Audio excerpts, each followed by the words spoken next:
Iron Man, one last chance. I love you, 3000.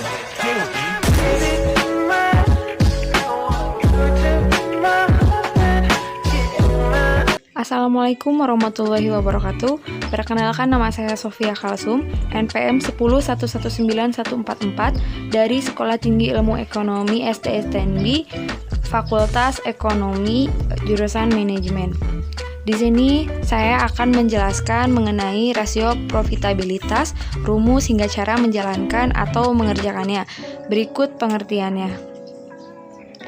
Rasio profitabilitas adalah rasio yang menilai kinerja perusahaan berdasarkan kemampuan perusahaan dalam menghasilkan keuntungan atau laba. Merupakan rasio yang digunakan untuk menilai baik buruknya kinerja perusahaan. Tujuan dan manfaat rasio profitabilitas. Yang pertama, untuk menilai kualitas laba perusahaan dari tahun ke tahun ataupun bila dibandingkan dengan perusahaan lain. Kemudian untuk mengukur produktivitas atau kemampuan modal, baik modal sendiri ataupun pinjaman dalam menghasilkan laba. Dan selanjutnya mengetahui kemampuan perusahaan dalam menghasilkan pendapatan untuk para pemegang saham. Berikut ini adalah jenis-jenis rasio profitabilitas, yaitu menilai seberapa besar kemampuan perusahaan menghasilkan profit, dan terdapat 4 jenis rasio. Yang pertama, gross profit margin atau rasio keuntungan. Kedua, net profit margin, margin laba, ROI dan ROE. Berikut ada rasio keuntungan, gross profit margin, yaitu adalah rasio profitabilitas untuk menghitung seberapa besar persentase laba kotor terhadap pendapatan dari penjualan, sales revenue yang sudah dikurangi harga pokok penjualan atau HPP. Rumusnya adalah penjualan bersih dikurang HPP dibagi penjualan bersih. Menghitung gross profit margin memungkinkan manajemen perusahaan untuk lebih memahami profitabilitasnya secara umum. Tetapi, perlu diingat bahwa rasio ini tidak memperhitungkan pertimbangan keuangan penting seperti biaya administrasi dan personel yang termasuk dalam perhitungan margin operasi. Biaya tidak langsung ini dapat benar-benar memakan keuntungan perusahaan jika tidak dikelola dengan baik. Sales revenue merupakan sejumlah uang yang dihasilkan dari penjualan produk ataupun jasa. Merupakan HPP yang dikeluarkan agar perusahaan dapat memproduksi barang. Umumnya biaya yang termasuk HPP adalah tenaga kerja, bahan baku produksi, dan seluruh aspek yang bersinggungan dengan kegiatan bisnis. Oke, baik, selanjutnya ada net profit margin, margin laba adalah rasio untuk mengukur besar persentase sisa pendapatan. Pengukuran ini akan menghasilkan jumlah keuntungan bersih yang diperoleh dan dari total pendapatan dikurangi seluruh biaya terkait seperti tunjangan, penjualan, bahan baku, upah, dan lain-lainnya. Berikut ada rumusnya. Net profit margin sama dengan laba bersih setelah pajak dibagi penjualan bersih. Jadi kesimpulannya, net profit margin atau margin laba bersih merupakan perbandingan total jumlah laba bersih dengan total jumlah pendapatan perusahaan. Net profit margin adalah perbandingan laba bersih dan penjualan. Oke, next, selanjutnya ada ROI atau return on investment. Return on investment merupakan rasio profitabilitas yang dihitung dari laba bersih setelah dikurangi pajak terhadap total aktiva. Return on investment berguna untuk mengukur kemampuan perusahaan secara keseluruhan dalam menghasilkan keuntungan terhadap jumlah aktiva secara keseluruhan yang tersedia pada perusahaan. Berikut ada rumusnya. ROI atau return on investment sama dengan laba bersih setelah pajak IAT dibagi dengan aset. Belahnya ada rasio pengambilan ekuitas atau return on equity ratio, yaitu untuk menilai kemampuan perusahaan dalam menghasilkan laba dari investasi pemegang saham perusahaan yang dinyatakan dalam persentase.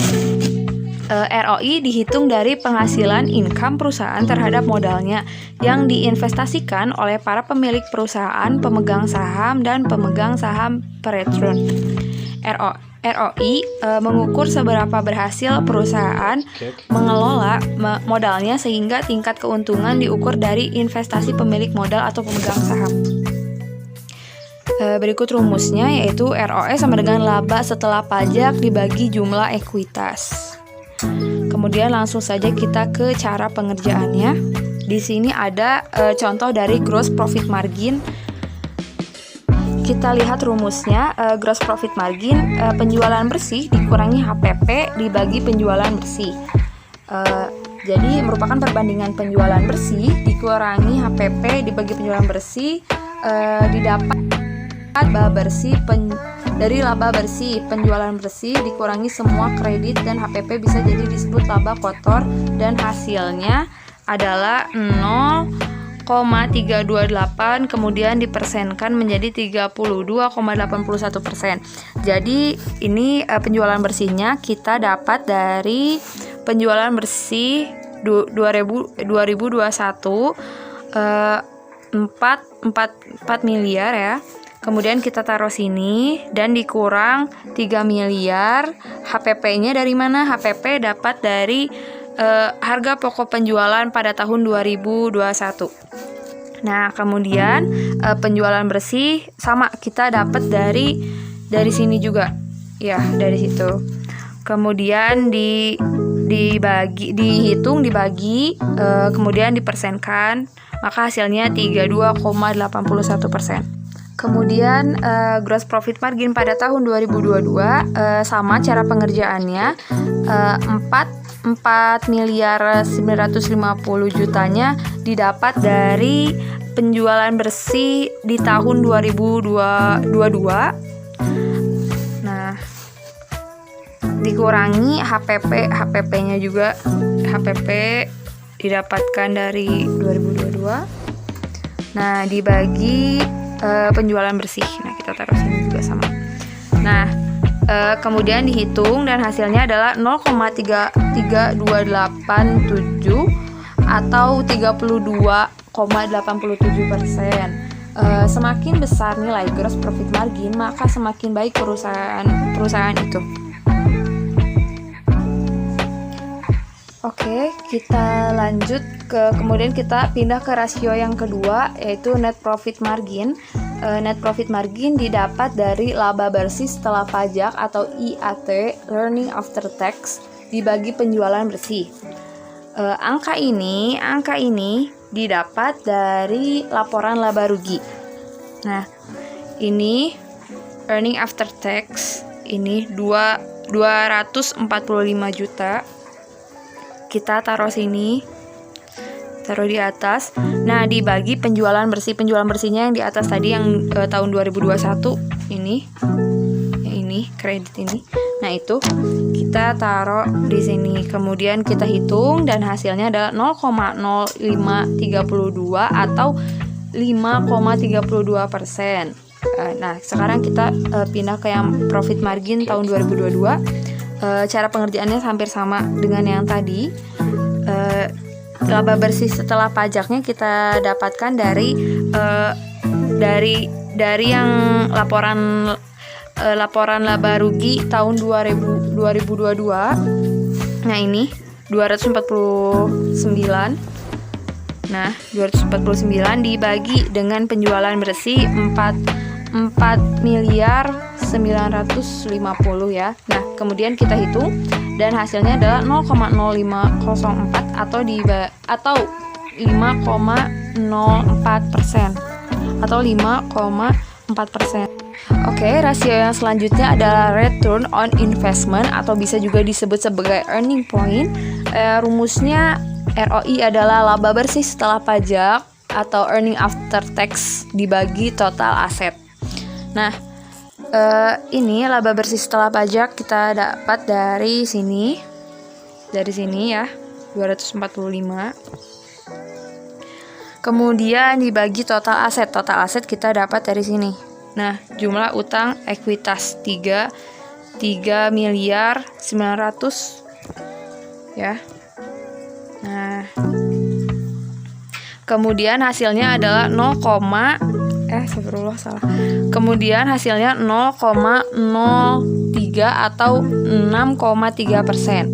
Untuk pengerjaan yang ROI 2021 sama yang ini yang apa sih? Laba bersih setelah pajak kita dapat dari sini ya.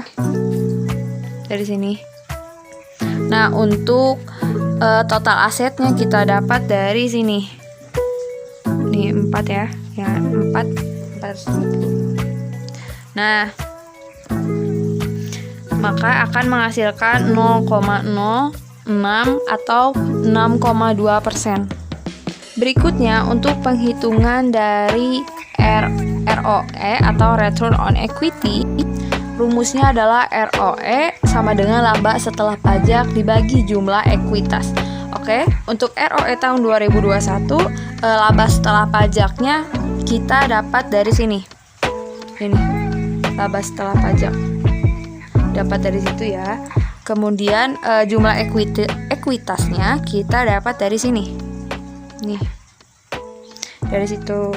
Nah, maka hasilnya adalah 0,1139 atau 11,39%. Nah, untuk pengerjaan tahun 2022 juga sama seperti itu, tapi kita lihat di laporan tahun 2022. Nah, kita dapat dari sini laba setelah pajaknya dan jumlah ekuitasnya kita dapat dari sini. Kemudian dijumlahkan, maka hasilnya adalah 0,1119 atau 11,19%. Cukup sekian presentasi dari saya. Maaf bila ada salah-salah kata ataupun salah-salah dalam pengucapan angka, karena saya masih dalam tahap belajar dan memahami rasio, masih banyak memahami tentang rasio profitabilitas. Terima kasih atas perhatiannya. Jangan lupa like, comment, subscribe, dan share ya jika kalian mau lebih baik. Oke, baik, terima kasih. Assalamualaikum warahmatullahi wabarakatuh.